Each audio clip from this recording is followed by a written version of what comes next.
আসসালামু আলাইকুম। হ্যালো দর্শক। আসলে খামারে যদি নিজে কাজ না করতে পারেন তাহলে আসলে খামার ২ দিনও আপনার টিকবে না। সেটা কিভাবে? আসলে অনেকেই বলেন যে খামার লেবারের উপর নির্ভর করে। আসলে লেবারের উপর নির্ভর করে।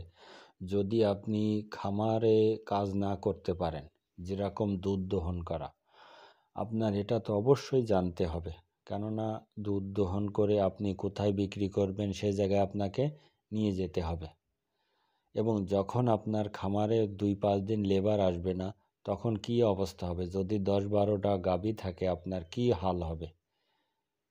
সেটা আপনি ভেবে দেখুন। যদি আপনি দুধ দহন করতে না পারেন, ঘাস নয় আপনি কেটে নিয়ে আসতে পারলেন, গোবর ফেলায় দিতে পারলেন, কিন্তু এদের যে কন্টিনিউভাবে যে খাবারগুলো এটা আপনাকে দিতে হবে এবং ৩ টাইম যে খাবারটা এটা আপনাকে মেনু হিসেব করে তাদের দিতে হবে এবং লাইভ ওয়েট হিসেব করে তাদের খাবার দিয়ে যেতে হবে।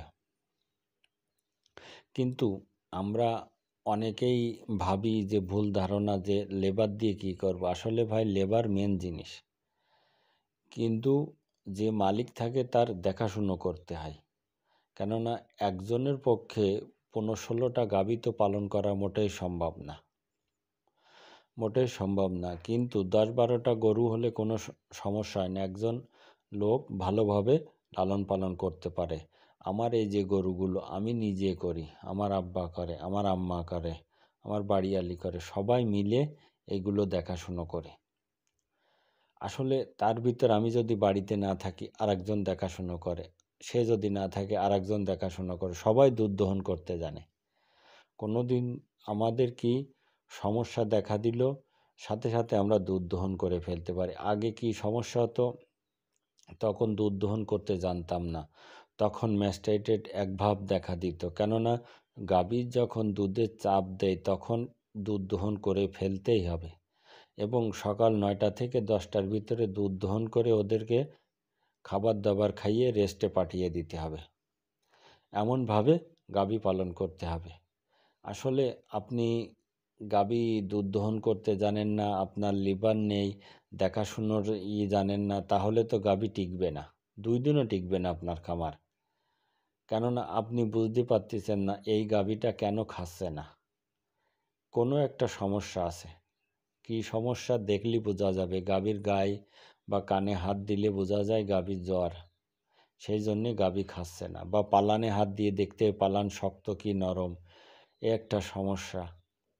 গাভী কেন সবসময় এইভাবে পাতলা পায়খানা করছে, পেটের কি সমস্যা, এই যে এগুলো অবশ্যই জানা জরুরি। শুধু খামার করলে হবে না, তারপরে আপনাকে ইনজেকশন দেওয়া শিখতে হবে। আপনি ওষুধ কুড়াই করে নিয়ে আসতে পারবেন, কিন্তু ইনজেকশন যদি আপনি সময় মতো না দিতে পারেন তাহলে কি হবে? তখন ডাক্তার ডাকতে হবে, অতিরিক্ত খরচ হবে। আপনি যদি ইনজেকশন নিজেই পুশ করতে পারেন তাহলে কোনো সমস্যা হবে না। মানে খামার বিষয়ে আপনি যদি এর থেকে রুজি করতে চান, নিজের সংসার চালাতে চান, ওদেরও চালাতে চান, তাহলে অবশ্যই নিজে খামারে কাজ করা শিখতে হবে। না শিখলে সে খামার বেশি দিন টেকে না। অনেকেই অনেকভাবে তুলে ধরেন, কিন্তু আসলে সেটা ভুল ধারণা। আমরা যারা প্রান্তিক খামারি তাদের জন্য মেন কাজ হলো নিজের খামার নিজেই কাজ করতে হবে। আপনি মনে করেন যে আমি অন্য কোনো কাজ করি, আপনি অন্য একটা লোক রাখবেন। আপনি সকাল বিকেল ওদের দেখাশুনো করবেন যাতে কোনো রোগ ব্যাধি হয়েছে কি না, কেন খাচ্ছে না, এসবগুলো নিজে একটু দেখাশুনো করলেই অবশ্যই বুঝতে পারবেন। আর যখন আপনি ১ সপ্তাহ, ১ মাস বা ৬ মাস গাভী পালন করবেন, অটোমেটিক আপনি বুঝতে পারবেন এই গাভীর কী সমস্যা হয়েছে, ওই গাভীর কী সমস্যা, এটা সবসময় বোঝা যায়।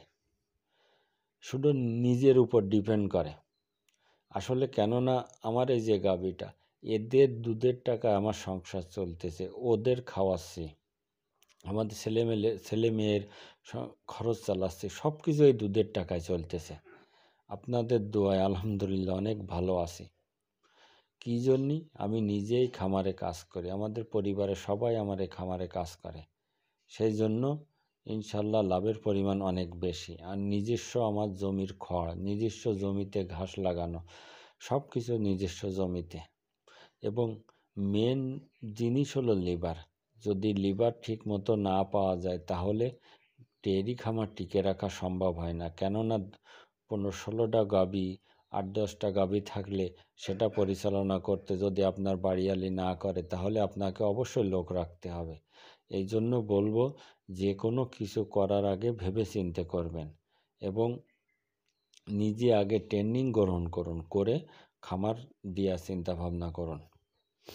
না শিখে কোনো দিন কোনো কাজে হুট করে করতে যাবেন না। টাকা থাকতে পারে আপনার, অনেক টাকা আছে আপনার, আপনি হুট করে কোনো কিছু করতে যেন না, কেননা 2-6 মাসের ভিতরে সব শেষ হয়ে যাবে। এটা আমি গ্যারান্টি দিয়ে বলতে পারি। সবাই সব রকম কথা বলতে পারে, কিন্তু ওইভাবে চিন্তাভাবনা নিয়ে করবেন না। ভেবে চিনতে তারপরে যে কোনো একটা কাজ করার সিদ্ধান্ত নেবেন। আমার এই ভিডিও ভালো লাগলে সাবস্ক্রাইব করবেন।